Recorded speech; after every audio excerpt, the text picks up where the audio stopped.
All right, I'm going to work with you on how to find the percent increase or decrease when the function is not written as the standard form here. And so we're going to take a function that looks like this. And if you look at the exponent, it is not just a variable, and that's wherein lies the problem. So this one's specifically talking about a radioactive isotope, and we're wanting to remind after T days, and they want to know what percent of the chromium-51 decays each day. And so to find the percent, it's a decay, which means we are going to be using this function right here, because that is our decay formula from your note cards. To do that, you've got to think of this top part right here as not just t divided by 12, but t times 1/28. And then when you do that, you can actually use your properties of exponents to break that apart even further.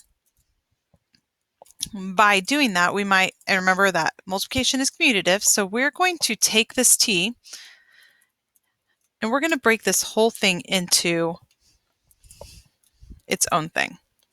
So just this front part, we're going to take that 1/28 out of that, and then we'll put our t on the outside.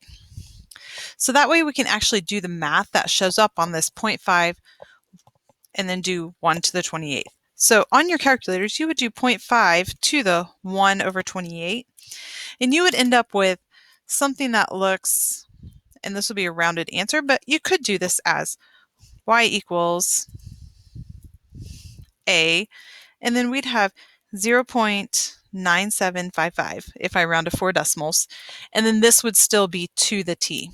We just took this part right here and we made and typed that in the calculator and got this 0.799755. Now we got to turn it into this. We got to figure out 1 minus what gives us that.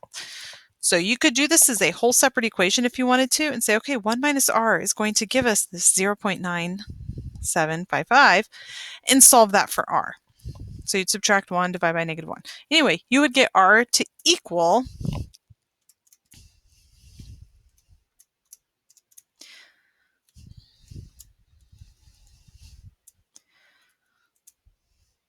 0.0245 roughly. And when you put that into this equation, then you can definitely see what our percent decay is. So we'd have y equals a, and then 1 minus 0.0245, and all of this would be to the t. Well, the r here, this right here would be our r, and which you just found right here, that's the percent that decays each day. So we'd have 2.45% decay every day.